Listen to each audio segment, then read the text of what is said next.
Vitamin B 12 గురించి చెప్పాను. అలాగే విటమిన్ డి మీరు ఆ సూర్యుడిని చూస్తే వచ్చేస్తుంది దేహంలో, అదంతకదే తయారవుతుంది. లేదు మాకు సూర్యుడిని చూడలేము, పొద్దున 6 గంటలకు పోయి రాత్రి 12 గంటల వరకు హైటెక్ సిటీ సాఫ్ట్వేర్ ఇంజనీర్లము, మాకేమీ పాపం ఏం చేయాలి మేము అంటే ఏమీ ఇబ్బంది లేదు. పుట్టగొడుగులు తీసుకోండి, మష్రూమ్స్ ఎండలో ఎండబెట్టండి. మీరు ఎండకు పోకున్నా పుట్టగొడుగుల్ని ఒకసారి ఎండబెట్టండి. ఒక 10 కేజీలు పుట్టగొడుగులు తీసుకొని ఎండలో ఎండబెడితే 1 కేజీ అవుతాయి. అవి మంచి గ్లాస్ బాటిల్లో వేసుకొని పెట్టుకోండి.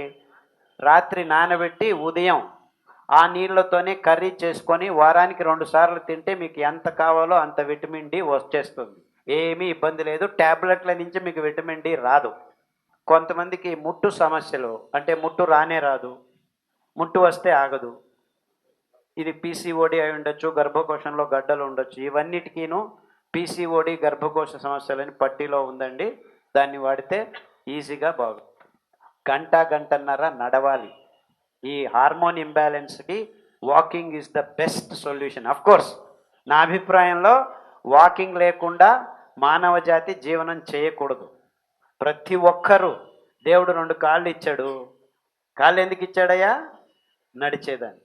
సో ప్రతి ఒక్కరూ ఉదయం ఆ సూర్యభగవానుడు లేస్తున్నప్పుడే, అంతకుముందే ఒక 15 నిమిషాల ముందు లేచి నడిచారంటే అన్ని పనులు సరాగంగా జరుగుతాయి రోజు మీకు. So every day get up, walk when the sun is rising, and if possible walk in the evening when the sun is setting.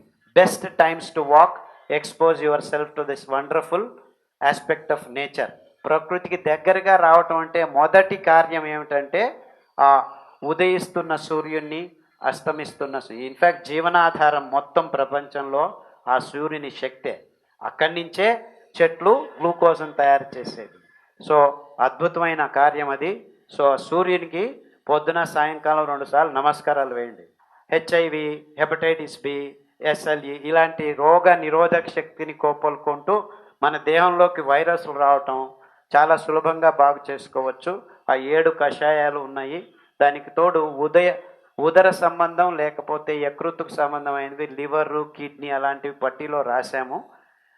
ఉదరానికి యకృత్తుకు సంబంధించి ఊదలు అక్కి ఎక్కువగా తినాలి. ఊదలు బియ్యం 3 రోజులు, మిగిలిన ధాన్యం ఒక్కొక్క రోజు తింటూ కానుగాకు కషాయం, తంగడి ఆకు కషాయం, మెంతి ఆకు కషాయం చాలా అద్భుతంగా పనిచేస్తాయి మీ లివర్ మీద. ఆ డెంటల్ ప్రాబ్లమ్స్, మీరు టూత్ పేస్ట్ బ్రష్ తీసేస్తే మీ దేహం నుంచి 90% పళ్ళ ప్రాబ్లమ్స్ అన్నీ సాల్వ్ అయిపోతాయి. కావాల్సింది మీరు బొగ్గు పొడి, కొద్దిగా ఉప్పు. 1 కేజీ బొగ్గు పొడికి 15 గ్రాముల నుంచి 25 గ్రాముల ఉప్పు, 1 లవంగం వేసి పొడి చేసి పెట్టుకోండి. ఇంటిల్లిపాది 6 నెలలు ఆ పొడిని వేసుకొని మీ వేళ్లతో మర్దనం చేయండి మీ చిగుళ్ళను. 3 వారాల్లో మీ ప్రాబ్లమ్స్ అన్నీ దూరం అయిపోతాయి. అంతే, ఇంకేమీ లేదు. ఏ బొగ్గు అయినా సరే మీరే తయారు చేసుకోవచ్చు. టెంకాయ చిప్పు ఉంది కదా, దాన్ని మంట పెట్టండి. బాగా ఎర్రగా అయినప్పుడు నీళ్లు వేస్తే బొగ్గు తయారవుతుంది. దాన్ని దంచేసి ఎండలో పెడితే అదే యాక్టివేటెడ్ చార్కోల్. ఒక్కసారి ఒక ఆదివారం రెడీ చేస్తే 6 నెలలు మీ ఇంటిల్లిపాది వాడుకోవచ్చు. ఆ డబ్బులే కోట్ల రూపాయలు అవుతున్నాయి. ఈ టూత్పేస్ట్ వాడటం ఆపు చేస్తే మన భారతదేశం సగం బడ్జెట్ మన చేతుల్లోనే ఉంటుంది. ఎర్ర ఆముదం ఉంది, తెల్ల ఆముదం ఉంది. కషాయం అంటే ఆముదపు గింజల నుంచి కాదు, ఆ ఆకుల కషాయం. ఆముదపు ఆకు కషాయం చాలా అద్భుతమైన గుణాలు ఉన్నాయన్నమాట. చాలా నొప్పులకు బాగా పనిచేస్తుంది. జామ ఆకు కషాయం, ఆముదపు ఆకు కషాయం, ఈత ఆకు కషాయం దేహంలో నొప్పులు ఉంటే బాగా పనిచేస్తుంది అన్నమాట. తర్వాత నువ్వుల నూనె దేహంలో మర్దనం చేసుకోవడం వల్ల చాలా వరకు నొప్పులు తగ్గుతాయి అన్నమాట. చాలా వరకు నువ్వుల నూనె అతి అద్భుతమైంది. నువ్వుల నూనె, కట్టెగానుగా నువ్వుల నూనె. Syndrome, irritable bowel syndrome, complex regional pain syndrome, అంటే డాక్టర్లకు అర్థం కాకపోతే సిండ్రోమ్ అని పేరు పెడతారనమాట. Very simple. మీరేం కంగారు పడకండి. సిండ్రోమ్ అంటే పెద్దది ఏమీ కాదు, ఏమి ఇబ్బందులు ఉండవు. కొర్రలు, అండు కొర్రలు, ఎనీ పెయిన్స్. ఇప్పుడే చెప్పాను, ఈ ప్రశ్న వస్తుందేమో నాకు ముందుగానే తెలిసినట్టుంది.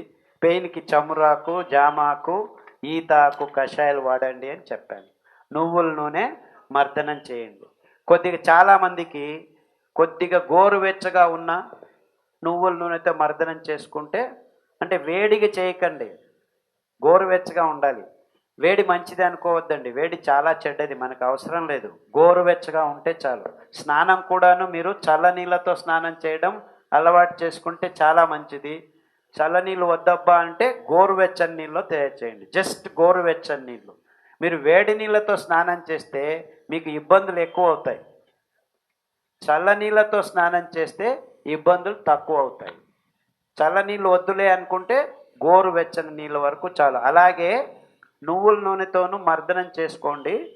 ఉన్నది ఉన్నట్టు రూమ్ టెంపరేచర్ నూనె వాడితే చాలు. లేదు కొద్దిగా వేడిగా తగిలితే చర్మం మీద బాగుంటుంది అనిపిస్తే గోరువెచ్చగా మాత్రం చేసుకోండి. పుస్తకంలో ఉంది. ఎస్ఎల్ఈ ఆర్థరైటిస్ వేరే, ఎస్ఎల్ఈ ఈజ్ మోర్ కాంప్లికేటెడ్, దానికి కూడా పుస్తకంలో పట్టి ఉంది. ఆర్థరైటిస్ పుస్తకంలో ఉంది. గ్యాంగ్రీన్కి చాలా సులభం అండి. గడ్డి చేమంతి కషాయం, మెంతాకు కషాయం, తర్వాత చేమంతి పూల కషాయం, ఆకుల కషాయం వాడండి. 5 ధాన్యాలు 2 రోజులు తింటూ ఉంటే మీ చక్కెర రోగం నియంత్రణకు వచ్చి మొదలుపెట్టండి. మొదలుపెట్టి కావాలంటే హోమియోపతిలో కొన్ని మందులు ఉన్నాయి, డాక్టర్ దగ్గరికి వెళ్ళి తీసుకోండి. ఖచ్చితంగా 100 మంది గ్యాంగ్రీన్ పేషెంట్లకి కాలు కట్ చేయకుండా, వేలు తీయకుండా బాగు చేసుకున్న వాళ్ళు ఉన్నారు. ఇప్పుడు మా మైసూర్లో చాముండి కొండని ఎక్కి దిగుతున్నారు.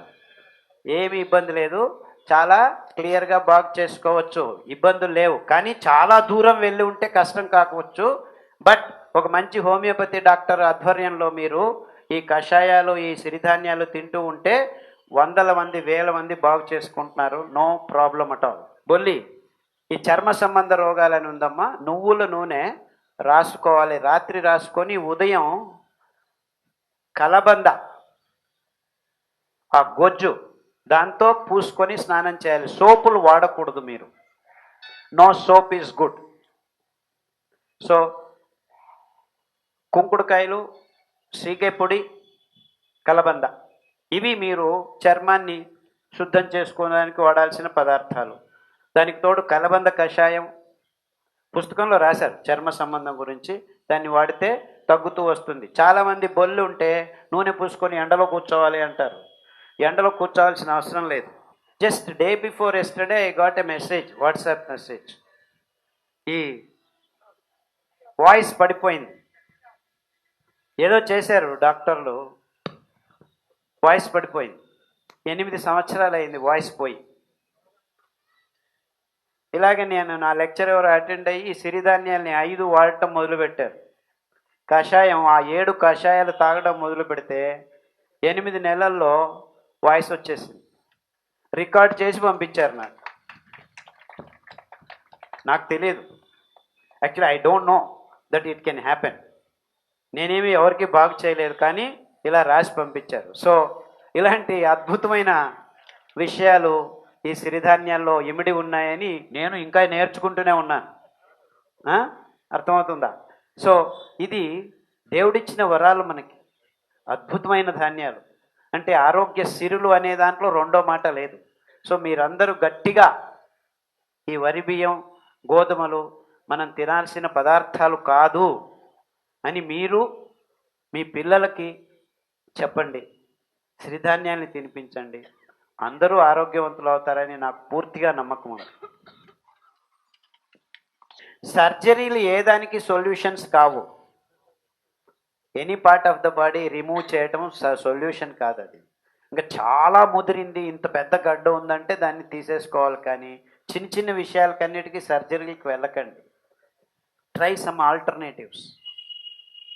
వేరే డాక్టర్లను సంప్రదించండి, హోమియోపతి కానీ ఆయుర్వేదం కానీ, దానితో బాగు చేసుకునే ప్రయత్నం చేయండి.